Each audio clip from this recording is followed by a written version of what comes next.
السلام عليكم ورحمة الله.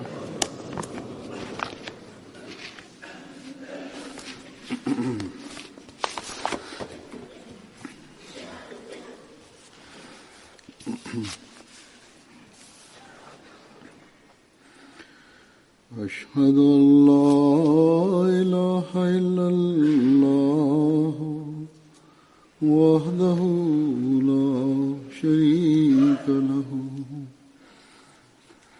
وأشهد أن محمدا عبده ورسوله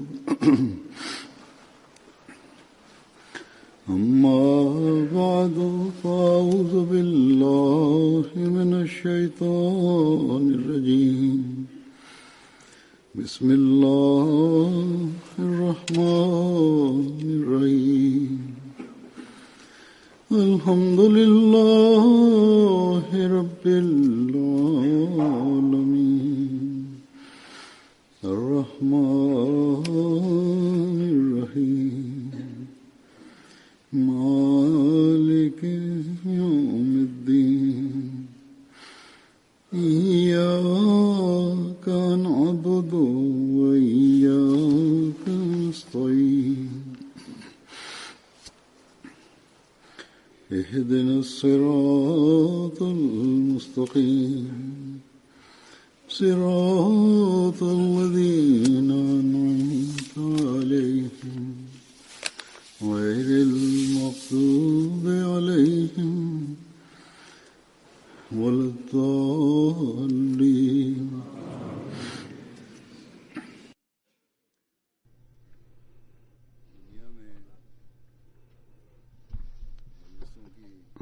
Bismillahirrahmanirrahim. Husur kaže: u svijetu se održavaju razne vrste sastanaka i skupova i za ti razne skupove i sastanke različite su svrhe i ciljevi. Neki skupovi se održavaju radi savjetovanja, radi ostvarivanja svjetovnih nekih ciljeva, pravi se razne savjetovanja, konsultacije, bilo da je to u okviru vlade, na nivou vlade, ili savjetovanje političara radi njihovih vlastitih tema i predmeta, ili su to skupovi poslovnih ljudi ili u pogledu sportova i tako dalje. Dakle, ovi skupovi se održavaju za razne svrhe, ponekada radi užitka nekog i takozvani skupovi učenjaka i naučnika se također održavaju. Oni formiraju jednakost u formulisanju programa zabave. Ljudi sjede i razmišljaju o tome. Ukratko, sve ove vrste skupova i sastanaka i zasjedanja, okupljanja zajedno su radi svjetovnih stvari, a radi Boga ili radi zadovoljstva Allahovog ili da steknemo njegovu blizinu. Ne održavaju se ovi skupovi u tu svrhu. Ako za dobrobit ljudi se održavaju skupovi ili se održavaju određene diskusije, to je također za svjetovne svrhe. Radi zadovoljstva Allahovog nema te namjere da se te održavaju skupovi radi zadovoljstva Allahovog. Međutim, ima nekih skupova i sastanaka koji su samo radi religijskih svrhi, koji treba da uzdignu i istaknu spominjanje Allaha i isto tako da smislimo planove kako da se približimo Bogu, ili radi popravljanja i napretka u duhovnim stvarima. Ovo je o čemu treba da se razmišlja i ljudi prisustvuju ovim skupovima s ciljem da steknu Allahovo zadovoljstvo. Oni prisustvuju ovim skupovima. Ukratko, svrha ovih skupova je samo to da šta god mi radimo, kakvo god planiranje pravimo, I kakav god da je program skupa, svrha tog skupa je da se stekne Allahovo zadovoljstvo. Odustajanje, uzdržavanje od ispraznih stvari. Allah voli skupove gdje se ljudi uzdržavaju od ispadnih stvari i rezultat ovih skupova izgledaju na ovom svijetu, događaju se na ovom svijetu i učesnici na ovim skupovima, na ovim mitinzima.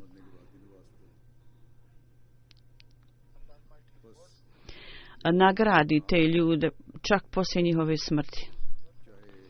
Zbog toga je dužnost muslimana, bilo da je to skup u njegovoj kući sa članovima porodice, djecom ili možda izvan kuće, treba uvijek biti prisutan napor i da se čini napor kako da steknemo Allahovo zadovoljstvo i kako treba da pazimo na zahtjeve naše duhovnosti da to uvećamo. Naše vlastito stanje i stanje vjernika, kako da to popravimo. Musliman, mumin, vjernik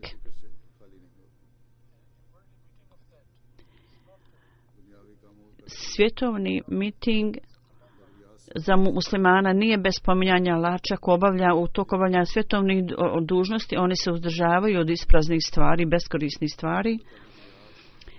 I srce njihovo, iako je zauzeto u svjetovnim poslovima, međutim ono je uvijek zauzeto u spominjanju Allaha. Njihovo srce je uvijek ispunjeno time, spominjanjem Allaha. Na skupovima za svjetovne ciljeve i za prevare i radi otimanja prava drugih ljudi, skupovi koji održavaju gdje muslimani prisustvuju, oni ne prisustvuju takvim vrstama stvari i ne učestvuju u takvim stvarima, ne treba da učestvuju. Kao što vidimo ovih dana, politički i svjetovni ljudi održavaju ovakve skupove vrlo često. Zapravo, strah od Allaha i bogobojaznost muslimani uvijek imaju na umu. I to je ono što se očekuje od vjernika. Da ove stvari musliman uvijek mora imati na umu.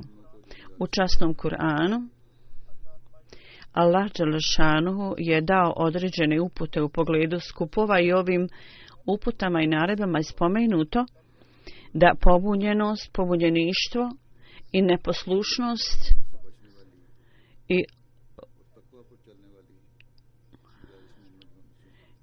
i slobodno upuštanje u grijeh i neposlušnost poslaniku i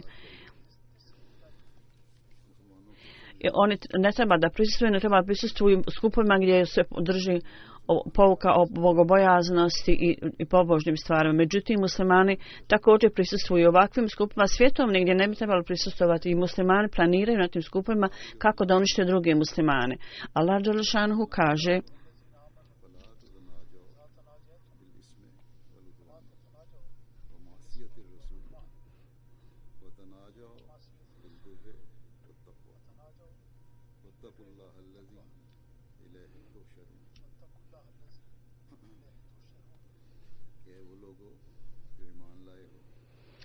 U prevodu ovaj ajet znači: o ljudi koji vjerujete,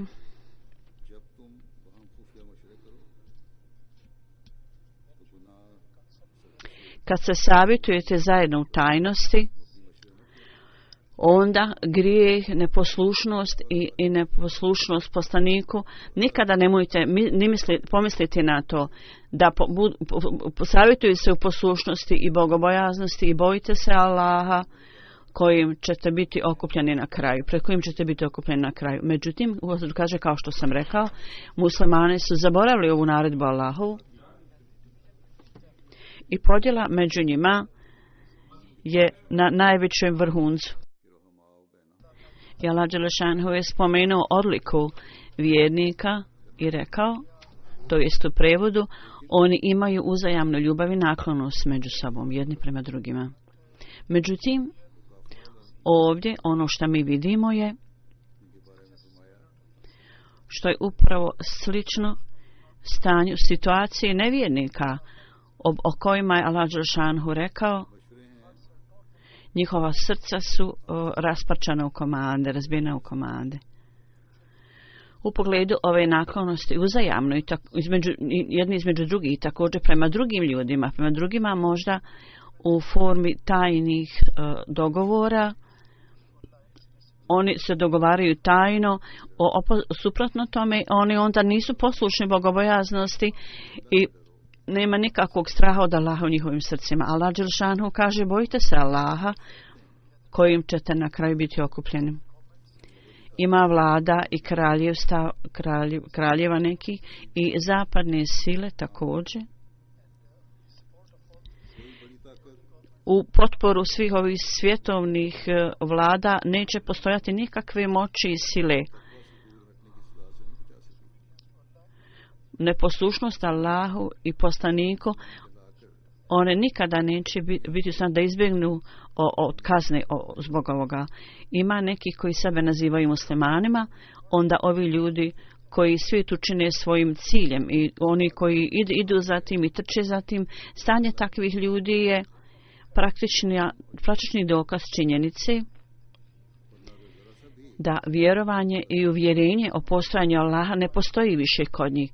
Inače oni bi imali barem malo vjerovanja u Allaha. Ako imaju malo vjerovanja u Allaha, onda ni muslimani, ni vođe, ni političari, njihovo stanje ne bi bilo takvo da barem imaju malo straha od Allaha, da znaju postojanje Allaha i ne bi postojala takozvana ulema u takvom stanju kako vidimo danas. U svakom slučaju u ovo vrijeme naša je odgovornost i naša je dužnost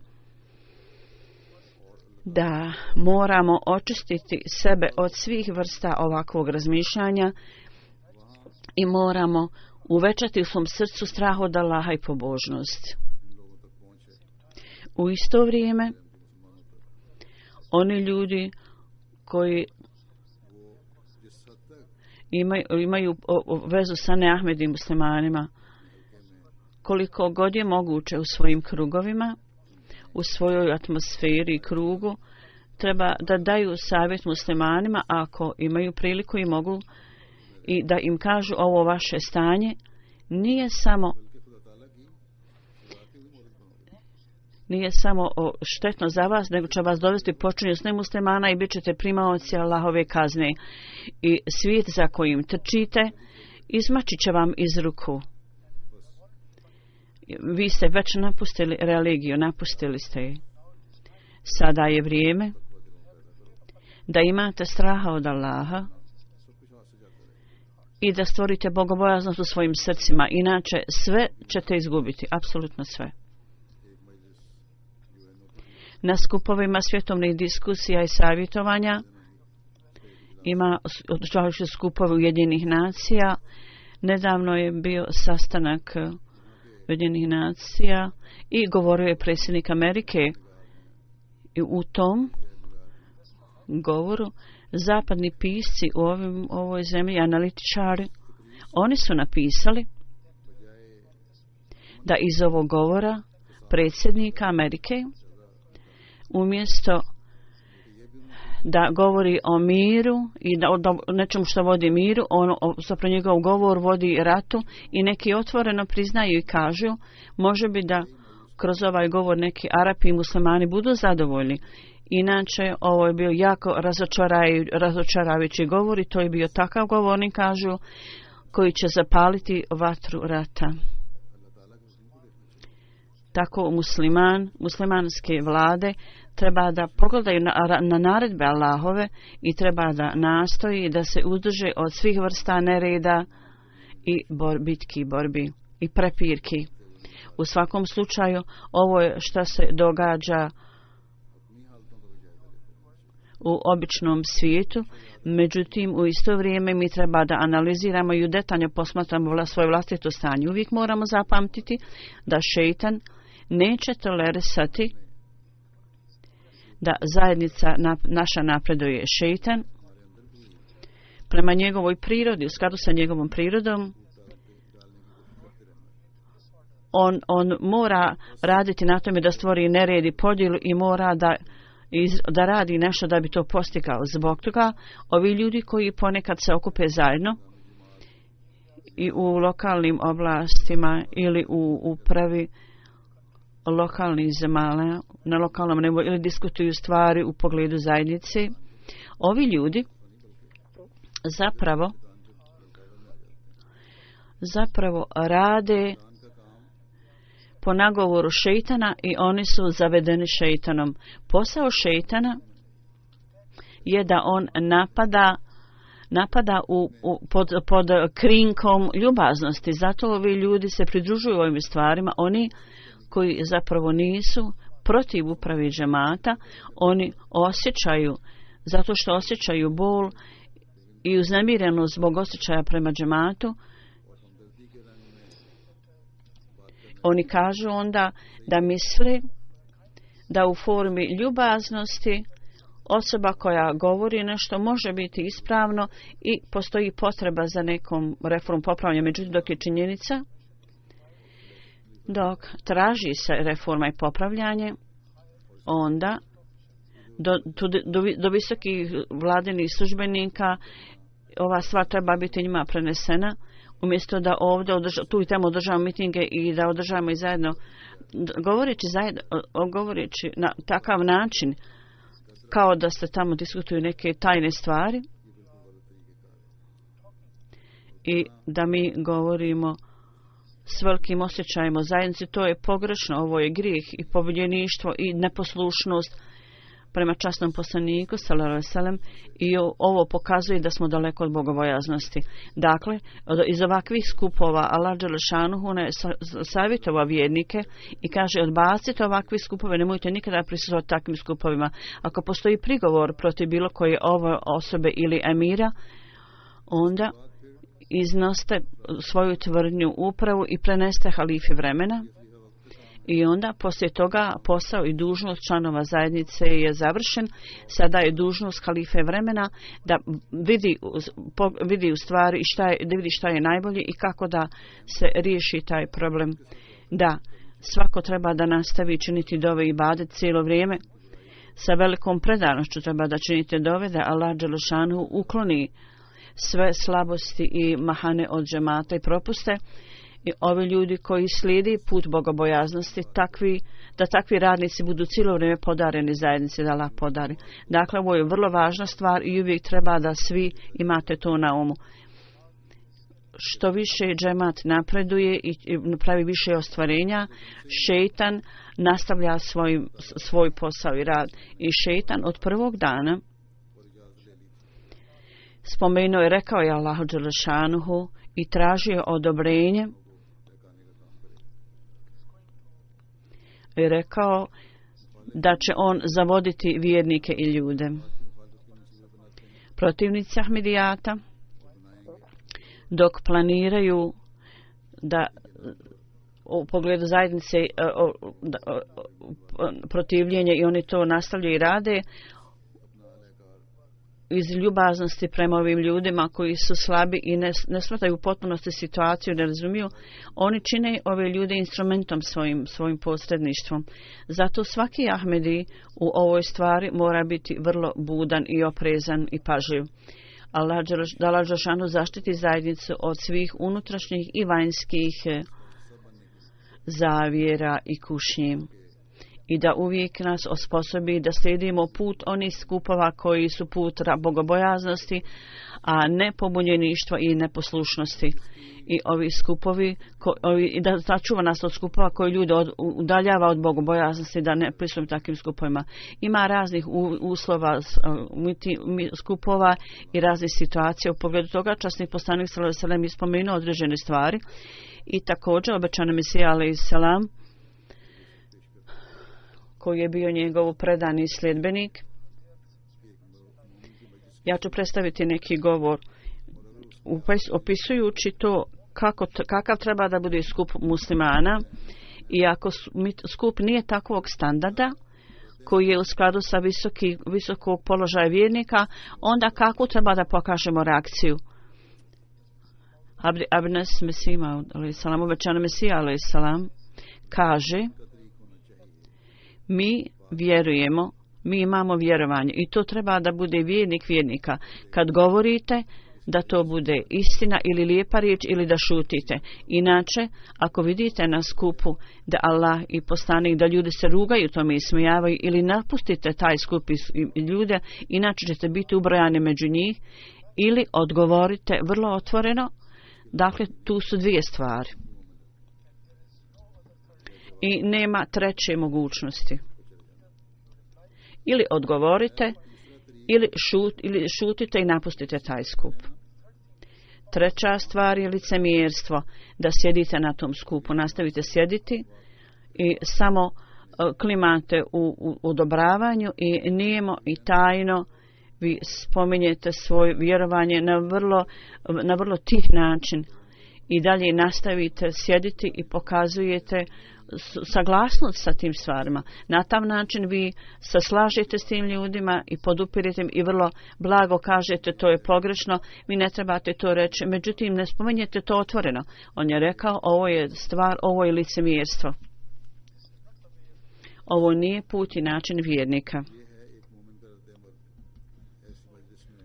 Tako, ovo je reakcija vjernika, treba da bude reakcija vjernika u pogledu ovakve vrste skupova gdje se religiji smijava i ruga i gdje se planira protiv religije ili na vrlo podal način se održavaju diskusije koje stvaraju neke sumnje u srcima ljudi. Reakcija muslimana je da bilo šta,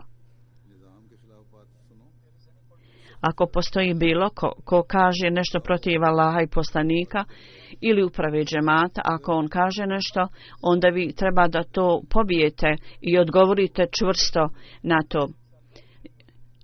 I recite da je to ispravno u vašim očima i mislima, da je obavijeste kalifu vremena, ali govoriti na taj način u raznim skupovima nije ispravno. Na takvim skupovima, ako osoba nastavi da sjedi tamo, i na vrlo pasivan način to ne pobije, ne negira, obećan Mesija kaže, onda je to licemjerstvo. I musliman uvijek treba da nastoji da se uzdrži toga. I u stvarima religije, i u stvarima uprave, zajednice, ne smijete biti bez osjećaja časti prema tim stvarima. Ili otvoreno odgovorite na te stvari, ili ustanite i napustite taj skup. Ovo je način i put koji je Allah dželešanu spomenuo i objašnjenje toga je da je časni poslanik sallallahu alejhi ve sellem objasnio na ovaj način. U jednom hadisu je spomenuto da je neki ashab došao u društvo časnog poslanika sallallahu alejhi ve sellem i spomenuo je i rekao: o Božji poslaniče, daj mi neki savjet, daj mi savjet. Časni poslanik je rekao: da, imaj straha od Allaha i kad ideš bilo kakav skup i zatekneš da ti ljudi govore, ako govore na lijep način i da ispravno ono što govore, onda ostane tamo. Ako se zauzmu u onim stvarima koje se tebi ne dopadaju, koje ne voliš, onda napusti to društvo. I on je također objasnio ovu stvar, koju vrstu skupova muslimani treba da voli, da im se dopadaju.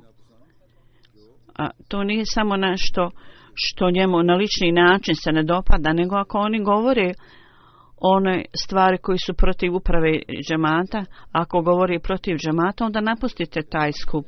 U pogledu toga, kao što sam spomenuo, neugodan govor, ako oni se upuštaju neugodan govor, koja je to vrsta stvari? Hazret Abdullah bin Abbas prenosi i kaže, jedna osoba je pitao, jedan čovjek pitao je časnog poslanika sallallahu alejhi ve sellem, ko su ovi ljudi, da treba da nastavimo da budemo u društvu tih ljudi. Odgovor je bio, sjedite u društvu onih ljudi kad pogledate na njih, vidite i spominjete Allaha i u dušu s njima uvećavate svoje vjersko znanje i također njihovi postupci treba da vas podsjete o životu poslije smrti. Ovo su vodeći principi koje musliman uvijek treba imati na umu dok odabere skupove gdje će prisustvovati. Da vam budu dragi one skupove gdje se spominje Allah dželešanuhu i gdje se spomene veličanstvenost religije Allahove, tamo također uvećavate svoje znanje i sada u ovo vrijeme uvećati vjersko znanje je uveliko potrebno i traži se od Ahmedi muslimana radi prenošenja poruke i za odgoj i radi odgoja. Ove stvari su neophodne, jako neophodne. Ovo su stvari koje također podsjećaju čovjeka o smrti, o životu poslije smrti. I treba da uvijek da budemo podsjećeni o tome da slava samo svijeta nije sve. I slava i svijet, njihova opskrba nije sve, nego je zapravo Allahovo zadovoljstvo treba da bude cilj svrha vjernika. Prvi hadis koji je objašnjen je da skup onih ljudi gdje ljudi govori protiv religije, onda vjernik ne treba da mu se svi dovoli takve skupove, treba da napustite takve skupove. Ako vodite računa o tome, onda će naši stariji i naši mladi također lahko se uzdržati od svih vrsta kušnji i poroka. Mladi, mnogi od njihovi skupovi, ponekad mladi se upuste u ovim skupovima koji se provode u ime zabave, samo huha. I zbog prirode tih skupova neka omladina ponekad budu pod utjecajem tih skupova i oni kažu mi treba da idemo prisustvujemo tim skupovima. Musliman, vjernik i mladi također treba uvijek da zapamte da njihovi životi moraju biti pošteđeni od ovakvih skupova. Ne treba da idete tamo na takve skupove. I uvijek postoje granice, treba da ostanete unutar tih granica. Ponekad ovakva dosta događaja se dogodi u džematu, da zbog lošeg društva i loših skupova neka naša omladina, čim dođu u odraslo doba, dogodi se da čini određene stvari koji su štetne za druge ljude, štetne za članove ili ljude koji se brinu za dobrobit ljudi i gdje god oni idu tamo samo zbog užitka, a čini povredu drugim ljudima. I ako se iznađe da je on član zajednice, onda to postaje sredstvo da on nanese mrlju zajednici. Zato roditelji treba da paze na društvo gdje njihova djeca i mladina idu na kakve skupove, tako da naša djeca kad dođu u zrelo doba da budu dobro zaštićeni od loših društva i loših skupova. I u kućama također treba da održavate ove čiste skupove koji su uvijek za odgoj vrlo lijepi i od pomoći. I onda časni poslanik sallallahu jednom prilikom je rekao,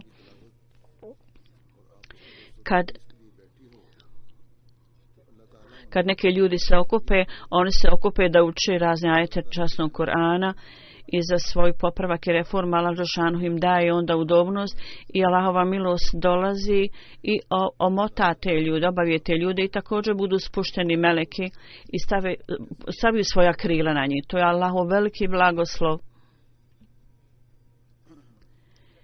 da zajednica ima toliko mnogo prilika u svijetu, svuda.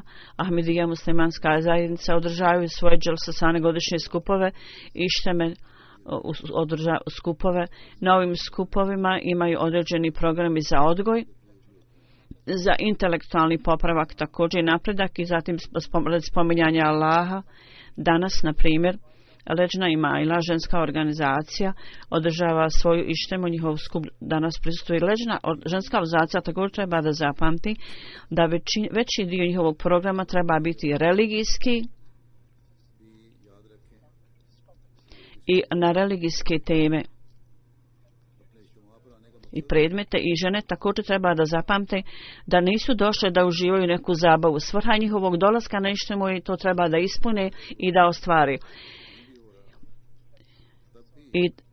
i treba da stalno održavaju sastanke o intelektualnom napretku i vjerskom napretku. Ako programi njihovi nisu provedeni, nego na svojim skupovima, umjesto da govore isprazne govore, njihov govor treba da bude konstruktivan i da treba da se uzdrže od svih nečasnih razgovora i da ne gube svoje vrijeme upuštajući se ovakve isprazne razgovore. Časni poslanik je jednom prilikom spomenuo da oni ljudi koji prisustvuju određenim skupovima i dolaskom tamo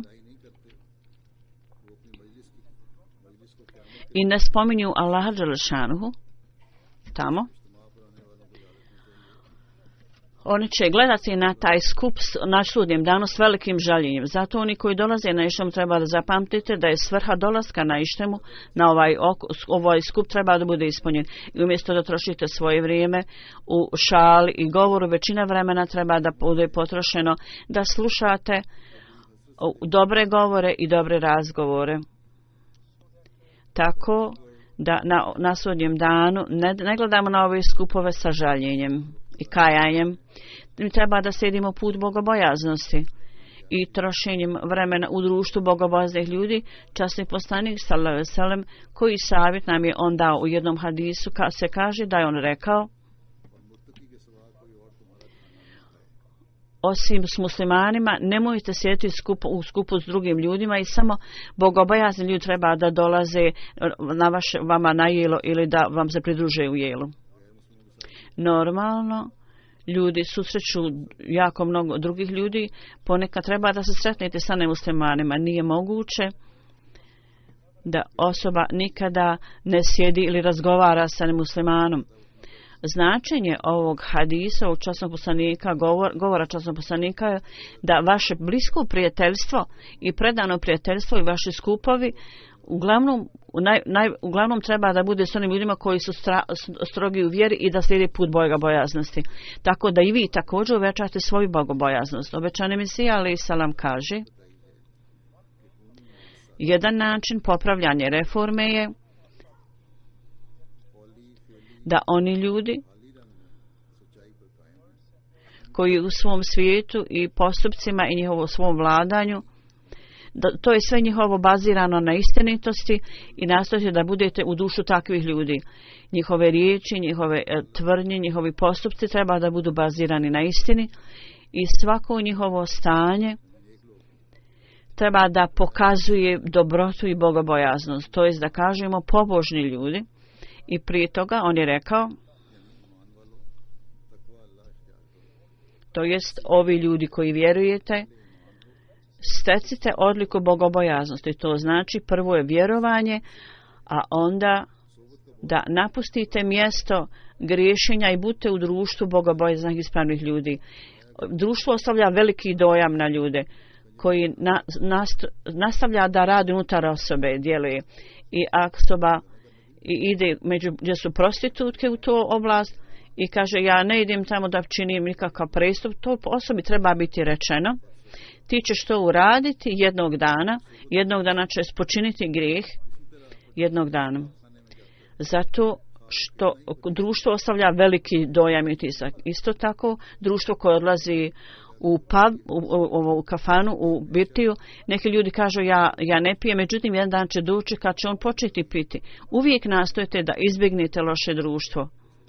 U svjetovnim putevima i načinom i svojim poslovima ponekad treba da se ophodite s drugim ljudima, kao što sam rekao, međutim u ovim odnosima mora biti određene granice, moraju biti, i to ne smije biti način i put da njihovo loše društvo, jedan put kad budete išli u društvo ovakvih ljudi, jako mnogo loših stvari bude tamo počinjeno i mnogi ljudi kažu zbog odlaska ovakve skupine, neki ljudi spomenu da neke Engleskinje su spomenuli, velike naši muževi su bili vrlo dobri i pobožni, međutim zbog loših prijatelja oni su posvojili neke poroke i počeli su ići u loše društvo.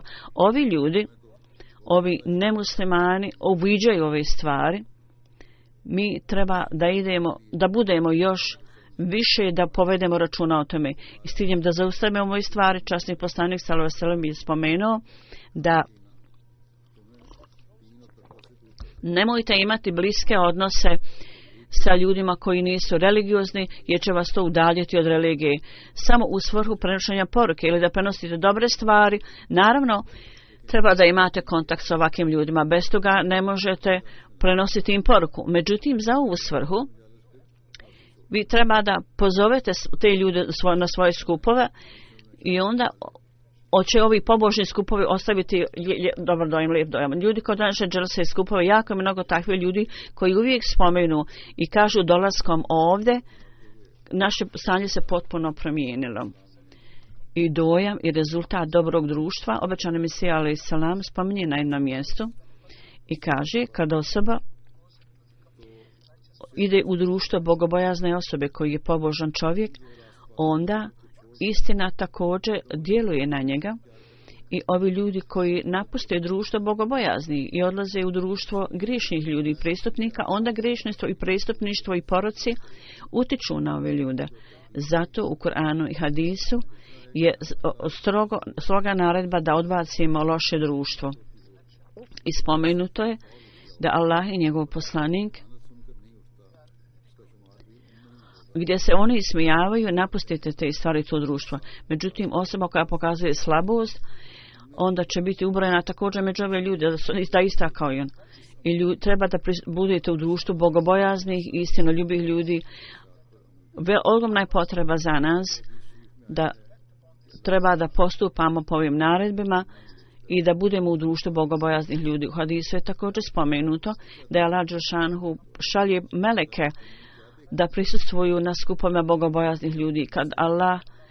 Kad se oni vrate Allah će ih pitati kakav ste vrstu skupa vidjeli, oni će reći, meleki će vidjeti, mi su prisustvovali skupu gdje je bila jedna osoba koja spominje Allah, ali bila je jedna osoba među njima koji nije bio među ovim ljudima koji spominje Allah, samo je sjedio tamo. Međutim, Allah dželešanohu će reći, on će također biti ubrojan među njih, među ove koji su spominjali Allah i koji su pobožni bili. To jest, značenje ovoga je da nijedna osoba neće biti lišena nagrade za dobro, što je prisvojilo dobro društvo. Dakle, ta osoba je vrlo sretna koja je daleko od dobrog društva, međutim ponekad bude u društvu dobrih ljudi i oni ljudi koji sjede u takvom društvu budu primaoci nagrade za tu dobrotu. Ovo su skupovi koji su uvijek ispunjeni spominjanjem Allaha. I obećani Mesija alejhi selam kaže, ima ljudi koji proglašavaju svojim jezikom o Allahu dželešanhu, međutim kad ih istražujete nalaze da u sebi su oni ateisti. Kad su u svjetovnim poslovima, oni potpuno zaborave Allahovu srdžbu. Ovo je jako važno da kroz ibadet i dove nastojite da tražite stvarno razumijevanje o Allahu. Bez istinskog vjerovanja ne može imati ovo uvjerenje, a to ćete postići samo kad budete znali da prosjećanjem svoje veze sa Allahom je smrt. To znači za vas smrt. I dok molite Allaha s ciljem da budete zaštićeni od grijeha, nemojte napustiti ove mjere koje treba biti poduzeti i uvijek onajim skupovima budete zajedno u kojima se istražuju loše stvari. Napustite te skupove i budite u skupu dobrog društva i uvijek molite Allah, činite ibadet. Znate da su uvijek kušnje koji su povezane sa ljudima i Allahovom odredbom. Ako Allahova pomoć nije tu, vi ne možete biti izbavljeni od ovih stvari. I namaz koji se obavlja 5 puta dnevno ukazuje u tome da ako vaše svjetovne misli i razmišljanje ne očistite svoj od toga, nećete dobiti korist od namaza. Samo obavljanje namaza, samo na način, na ceremonijalan način, na način samo obreda i navike i da samo sjedite i obavljate, to nije ispravno. Čovjek treba da se pokori Allahu sa svom predanošću i iskrenošću. I koliko god je moguće, treba da nastojite da budete predani i da sve loše misli otklonite od sebe. Ovo je vrsta namaza koja bude prihvaćena kod Allaha. Ako budete ustrajni u tome, onda će osoba osjećati da će se Allahovo svjetlo spustiti na njegovo srce. I ovo inače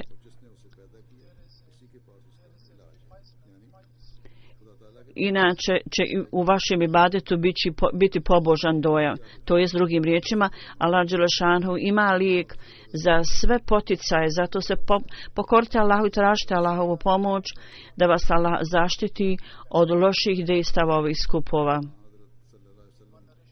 U jednom hadisu je spomenuto da je časni poslanik sallallahu alejhi ve sellem, njegova redovna praksa je bila kad god je bio na skupu, on je molio Allaha: o Allahu, ti si uzvišen, ja se kunem imenom tvoga veličanstva da niko nije vrijedan obožavanja osim tebe, ja tražim tvoj oprost i ja se uvijek okrećem i vraćam tebi. Jednom prilikom on je rekao, postoje određene riječi da kogod izgovori ih 3 puta dok stoji u određenom skupu, Allah dželešanu će oprostiti mu sve grije koji su tamo počinjeni. Oni ljudi koji sjede na ovim skupovima, dobrim skupovima i na skupovima gdje se spominje Allah, to će biti stavljeno u srce te osobe koji kaže: subhanaka Allahumma bihamdike la ilaha illa ente estakfiruke ve tubu ilejk. O moj Allahu, ti si čist sa svojom slavom i niko nije vrijedan obožavanja. Ja tražim oprost od tebe i ja se okrećem tebi. Dakle, one stvari koje mi se ne sviđaju, zaštitim od loših dejstava toga. I onda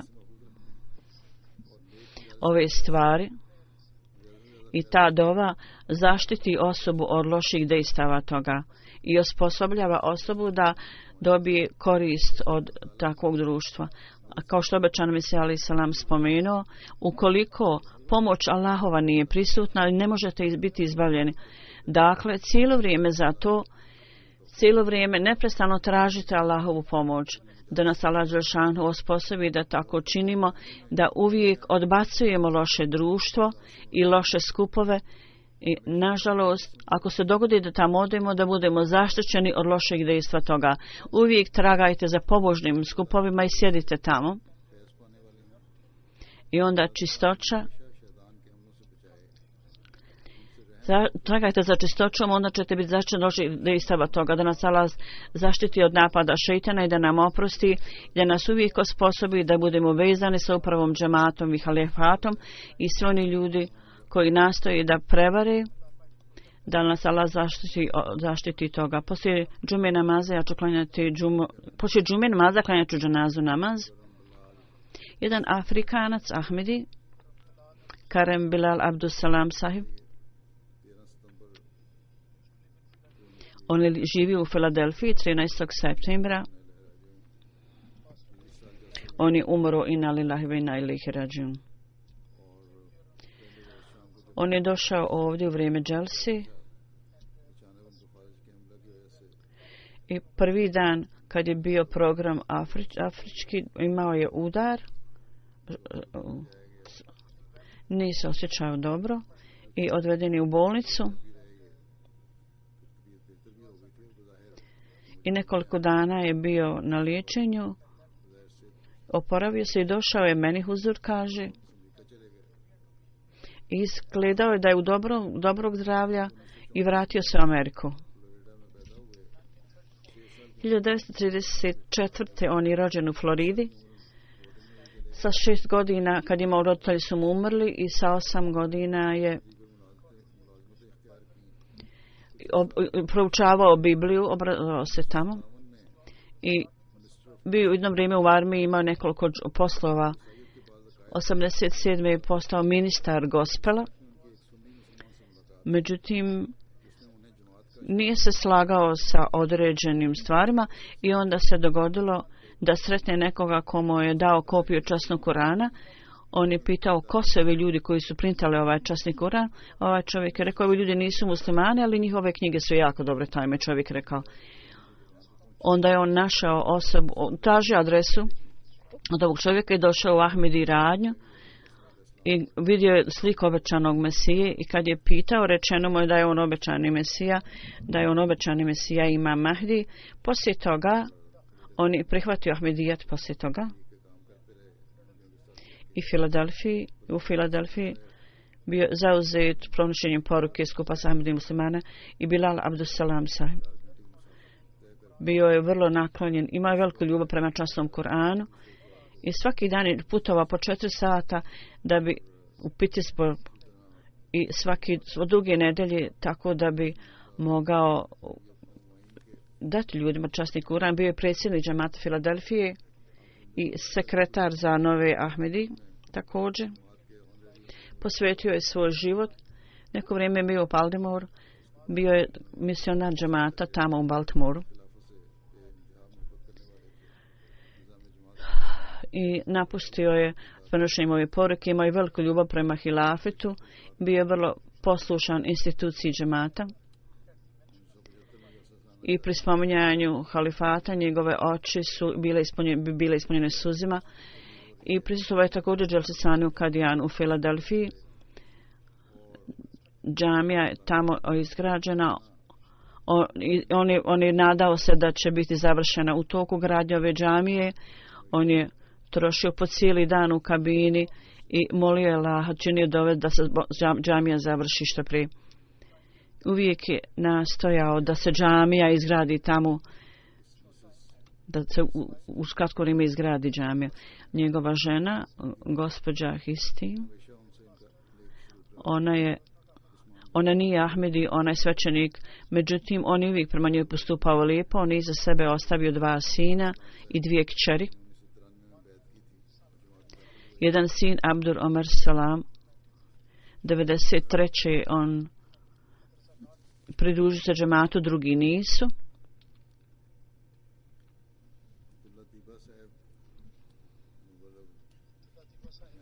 Abdullah Bilal sahib je misionar tamo. On piše da on bio vrlo aktivan član džamata, vrlo lijepog naravi i vrlo drag i predana osoba. Pomagao je drugim ljudima i uvijek je bio na čelu u poslu zajednice i među mladima bila popularan i uvijek ih je štitio i pomagao. Zapravo je promijenio život mnogih mladih, uvijek ih savjetovao da slijede ispravan put. On kaže, ogroman broj mladih postali su takvi kao rezultat njegovog ponašanja poruke i postali su aktivni članovi zajednice.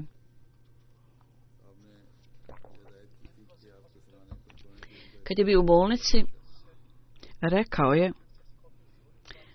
je da kopija časnog Kur'ana da bude pored njegovog kreveta. I kad se nije osjećao dobro ovdje, rekao je, Allah dželešanu mi je dao dugačak život, određene poslove želim da završim. On je rekao, kao što sam rekao, Huzur kaže, njegov odnos sa hilafetom je bio pun predanosti. Kad god me se sreo sa mnom, Huzur kaže, uvijek imao osmijeh na licu i bio je vrlo predan da Allah dželešanu uzdigne njegov položaj i oprosti mu. I također da Allah osposobi njegove ostale potomke da prihvate Ahmedijat. Amin.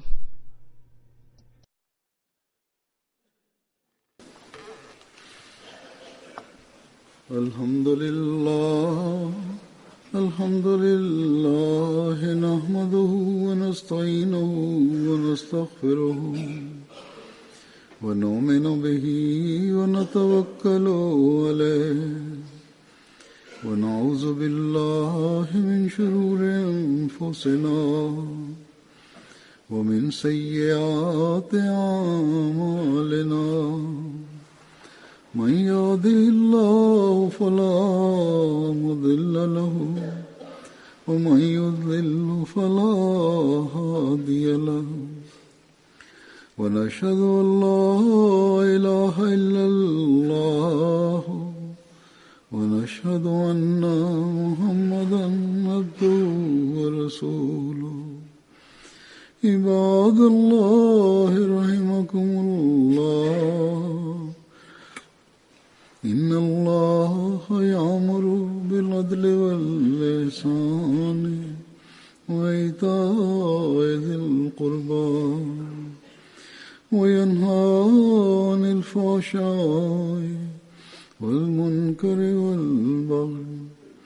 يعظكم لعلكم تذكرون اذكروا الله يذكركم وادعوه يستجب لكم ولذكر الله أكبر